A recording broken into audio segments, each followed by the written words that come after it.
الرحیم علم صرف کی تعریف علم صرف وہ علم ہے ساری جس سے سیغوں کی پہچان حاصل ہوتی ہے اور لفظوں کو گیٹ دینے کے طریقے اور ایک سیغے سے دوسرے سیغے بنانے کا اس کی آپ تھوڑا سا وضاحت کر لیں گے اپنے الفاظ میں؟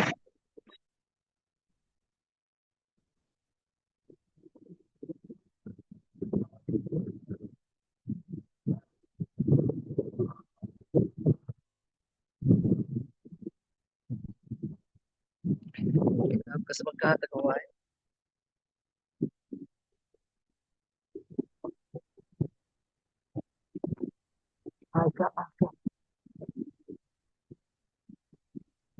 جی بتائیے افتخار صاحب بتائیں.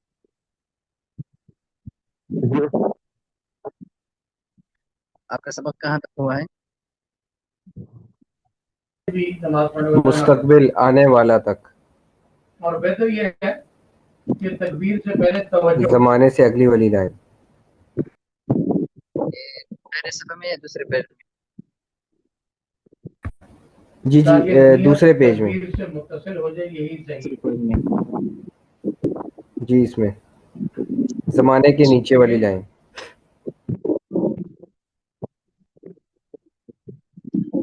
ٹھیک ہے، فعل ماضی مضارع تو ساتھی دوہرا دیں گے.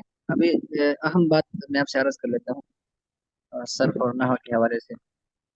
صرف نحو ان کی بنیاد ہے، یعنی عربی گرامر دونوں، اور اس سے آپ عربی کے اصول سیکھیں گے، عربی کے قواعد سیکھیں گے. یہ دو الگ الگ فن ہیں، صرف اور نحو. صرف میں آپ مختلف صیغے کو پہچانیں گے. یعنی جب آپ اردو میں بات کرتے ہیں کہ وہ آ رہا ہے یا آیا ہے، آیا تھا، آئے گا، آؤ، مطلب اب صرف آنا ہے، لیکن اس سے آپ نے کئی سارے صیغے بنا رہے ہیں.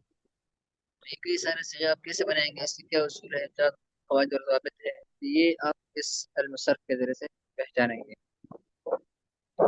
علم صرف اور نحو میں آپ لوگوں نے بس ہمت ہی کر کے یاد کرنا ہے، ذہن نشین کرنا ہے. جتنا آپ کو سمجھ میں آ جائے بس اتنا بہت ہے. شروع میں مایوس بالکل نہیں ہونا ہے. علم صرف اور نحو ایسا ہے کہ جب بندہ تھوڑا سا آگے چل جاتا ہے تو پھر پورا کے پورا سمجھ تب آ جاتا ہے. یہ شروع سے بھی سمجھ میں آ جاتا ہے، لیکن بعض اوقات کوئی چیز ایسے ہو جاتی ہے، بس وصیت کرنے کی ہوتی ہے، کوئی چیز سمجھ میں نہیں آئی. اس سے پریشان ہونے کی ضرورت بالکل نہیں. بس اگر آپ کو 100% میں سے 10% بھی سبق سمجھ میں آ رہا ہے نا، اس کا مطلب یہ ہے کہ بھئی آپ کا مقصد پورا ہو رہا ہے. تو باقی تو ہر کسی کے اپنے محنت کی بات ہے، محنت کرے گا کیونکہ پڑھائی کا ٹائم تو مختصر وقت ہوتا ہے اور ہر کسی سے پوچھے بھی نہیں جاتا. چند ساتھی ہوتے ہیں وہ جواب دیتے ہیں. لیکن باقی جو انفرادی اوقات ہے، کسی وقت اپنے لیے تھوڑا سا فارغ کر کے نصاب کو دہرائی ہو، اگر ساتھ میں کوئی ہو، کوئی مسجد کے مولوی صاحب ہے، جاننے والا کے ساتھ بیٹھ کے تھوڑا سا دہرائی کر لیں گے، انشاءاللہ اللہ آسان کر دیں گے. تو کل کا جو سبق ہے اس میں جو اصطلاحات ہیں تو مختصر کوئی ساتھی اصطلاحات کو دہرا دیں گے تو ساتھیوں کو دہرائی بھی ہو جائے گی، سارے ساتھی سن بھی دیں گے. کوئی ساتھی شروع کر لے اصطلاحات کو سب کو دہرا دیں. شروع کے اصطلاحات بالکل ہی آسان ہیں. استاد جی میں پڑھتا ہوں. جی آپ پڑھیے. اصطلاحات پڑھوں. جی اصطلاحات پڑھیے. جی سر. جمع جس کو پیش کو کہتے ہیں، فتحہ زبر کو اور کسرہ زیر کو کہتے ہیں. دو زبر دو زیر دو پیش کو کہتے ہیں. حرکت زبر.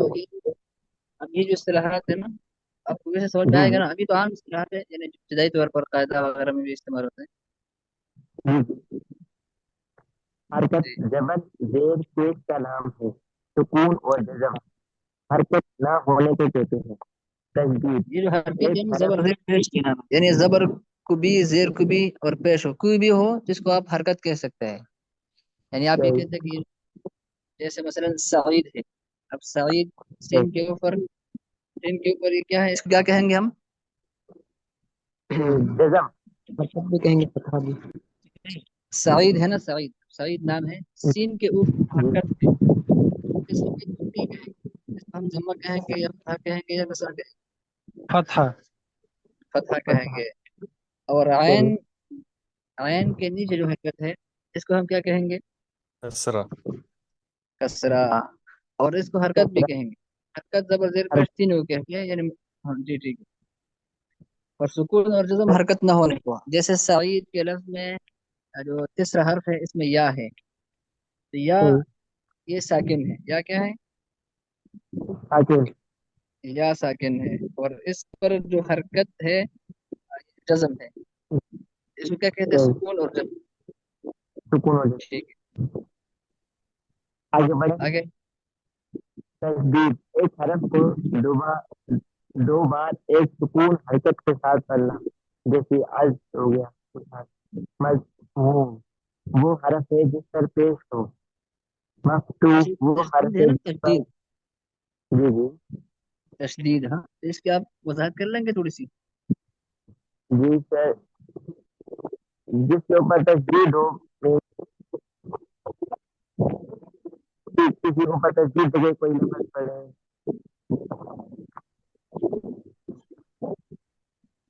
یہ تشدید لکھے ہے نا، تشدید ایک حرف کو دو بار پہلے کو سکون اور دوسرے کو حرکت کے ساتھ پڑھنا، اس کو کیا کہتے ہیں؟ تشدید. تشدید مطلب یعنی شد. شد ہے، جس کے اوپر شد ہے. بالکل نے مثال پیش کرنا ہے اللہ. اب یہ اس میں شد کا نشان بھی ہے جو ذات کے اوپر ہے. جی جی تو ذات کے جو نشان ہے اس کے اوپر کہتے ہیں شد. کہتے ہیں شد اس کو کہتے ہیں کہ ایک حرف، ایک جیسا حرف دو دفعہ استعمال ہو، ایک حرف دو دفعہ استعمال ہو، اور پہلا ساکن ہوتا ہے اور دوسرا متحرک ہوتا ہے، یعنی حرکت ہوتی ہے. اس پر بھی حرکت ہوتا ہے، یعنی زبر یا زیر یا پیش. اب اگر اس کے تجزیہ آپ کر لیں گے نا، بس میں کہ آز ذات سکون ہے، عین ذات زبر آز. اور دوسرا ذات ہے ذات زبر ضا، آز ضا. اب جب دونوں ذات کو ملائیں گے اس میں شد آئے گا، آز ضا. ٹھیک ہے. مضمون کو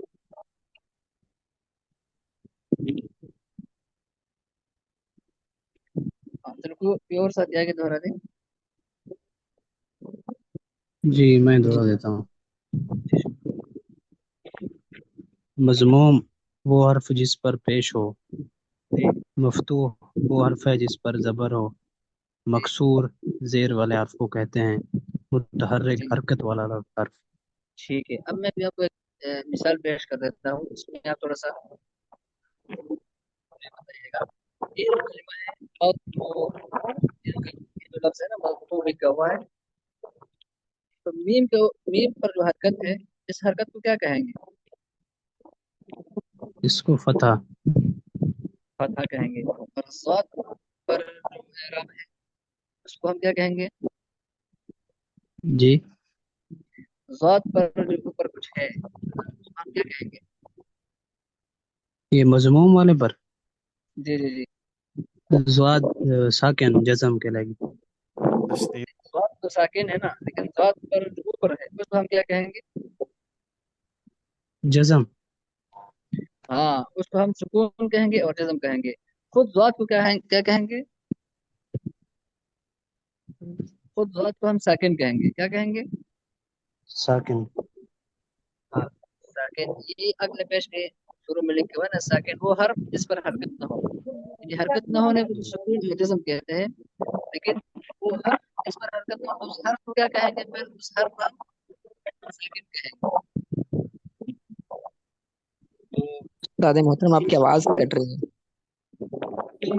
مضموم میں جو تیسرا حرف ہے میم ہے نا، مضموم تیسرا حرف میم ہے. اب یہ میم پر جو حرکت ہے اس کو ہم کیا کہیں گے؟ اس کو جزم. نہیں، میم پر یہ جو شروع والا میم ہے نا، ذات کے بعد جو میم ہے چھوٹا سا لکھا ہوا ہے ذات، اس میم پر جو حرکت ہے اس کو ہم کیا کہیں گے؟ ضمہ. شروع والے میم پر فتح. نہیں اچھا درمیان والے پر جی درمیان والے پر ضمہ ہوگا. ضمہ ہوگا. تو اوپر جو حرکت ہے اس کو ہم ضمہ کہیں گے، لیکن جس حرکت پر جس حرف پر ضمہ ہو تو اس حرف کو ہم کیا کہیں گے؟ یعنی خود میم کو ہم کیا کہیں گے؟ مضموم. مضموم. جی मजमूम कहेंगे। हाँ मजमूम कहेंगे। अच्छा उसके बाद वाव है, तो वाव पर जो ऊपर है गोल सा लिखा हुआ, इसको हम क्या कहेंगे? वो जज़म कहलाएगी। जज्म और सुकून कहलाएगा। अच्छा खुद वाव क्या कहलाएगा? वो साकिन कहलाएगा। वाव साकिन कहलाएगा। ठीक है। अच्छा ये जो ऊपर है ना शुरू में जम्मा, तो जम्मा के मीम के ऊपर शद, शद है। तो मीम के ऊपर जो है ये तो शद है, लेकिन खुद मीम को हम क्या कहेंगे? तशदीद। तशदीद। मुशद्दद। तशदीद और शद तो एक ही चीज है। तशदीद और शद तो मीम के ऊपर जो तीन लोग जिसके निकले हुए हैं ऊपर की तरफ, इसको हम कहेंगे तशदीद भी और शद भी। तशदीद और शद दोनों एक ही चीज है, लेकिन खुद मीम को क्या कहेंगे हम? उस्ताद जी मुशद्दद। मुशद्दद जी कहेंगे। जी मुस्लिम कहेंगे। ये आपके अगले पेज पे दूसरे नंबर, सतत वो हर्फ जिस पर तशदीद, तशदीद और शद एक चीज है। जो अगला सबक आपके हैं हर्फ इल्लत। तो हर्फ इल्लत जो है ना तीन है, वाव अलिफ और या, और इनका मजमूआ है वाई। इल्लत कहते हैं बीमारी को। इल्लत किसको कहते हैं? बीमारी। बीमारी। बीमारी को। और ये जो तीन हरूफ है इनको हरूफ इल्लत कहते हैं, और इनका मजमूआ भी ऐसे बनाया है, यानी वाई। वाई क्या होता है? जब बंदा बीमार होता है ना तो वो फिर वही यही आवाजें निकालता रहता है कि भाई वाई वाई, वाव अलिफ या। और इन तीन हरूफ के हरूफ इल्लत इसलिए कहते हैं कि भाई ये इन हरूफ में बहुत ज्यादा बीमारी होती है, जब आगे जाके पढ़ेंगे बहुत ज्यादा तब्दीलियां होती है। यही तीन हर्फ है, इस वजह से कलमा बहुत बदलता रहता है। और उसके लिए फिर आप कायदे पढ़ेंगे कि कहीं पर वाव को या से बदल देते हैं, कहीं पर वाव को अलिफ से बदल देते हैं, कहीं पर अलिफ को या से बदल देते हैं। तो वैसे जो आम अफाल होता है वो तो बिल्कुल सादा सिंपल, और आप जब एक ही गर्दन याद कर लेंगे तो वो सारा ऐसे होगा। लेकिन जहाँ पर वाव अलिफ और या आएगा तो कोई ना कोई बीमारी ये पैदा करेगा। इस वजह से इनको हरूफ इल्लत कहते हैं। इल्लत का माना है बीमारी। ये बात समझ में आ गई आप हजरात को? जी जी उस्ताद। हाँ, जैसे मैं एक मिसाल जी पेश उस्ताद जी। करूँ। जैसे फ़आला है ना, फ़आला। अभी आप जब वो गर्दाना शुरू करेंगे तो फ़आला से शुरू करेंगे। फ़आला किया उसे एक मर्द ने। तो अब अगर इसी की जगह वाव आ जाए, फा आइन और ला, लाम है ना, फा आइन और लाम, अगर इन तीन हर्फ में से किसी भी हर्फ की जगह अगर ये तीन हरूफ में से कोई हर्फ आ जाए, यानी वाव अलिफ या हो आ जाए। जैसे इसी जैसे दूसरी मिसाल, जैसे कवाला। तो कवाला का मतलब है कहना, लेकिन अब जब देखो काफ के बाद वाव आया, वाव जो है इन तीन हरूफ में से, हरूफ अल्लत में से है, इसमें बीमारी होती है, तो कोई ना कोई तब्दीली पैदा ही कर देता है। यहाँ पर कवाला में उन्होंने तब्दीली पैदा की है कि वो वाव अलिफ से बदल गया है, तो वो हो गया है काला। अब काला का मतलब है उन्होंने कहा, उन्होंने फरमाया। और हम है ना, काल इन्नहु यक़ूलु इन्नहा बक़र।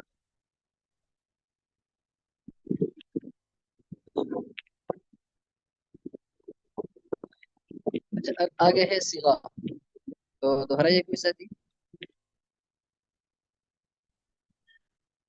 ठीक है। जी वो मैं जो दोहरा आपका देता आपका जो उस्ताद थे तो उनका शायद की होती हुई है, तो आज वो खुद जो है ना क्लास नहीं ले सके, इस वजह से मैंने ये आप हज़रात के साथ दोबारा वो हो गया। अगला सबक का भी टाइम शुरू हो गया है। 50 तक है ना, या चंद मिनट है 55 तक इसमें? उस्ताद जी। चलो 5 मिनट तक। चलो ठीक है, फिर दोहरा दे, आगे पढ़े सीगा।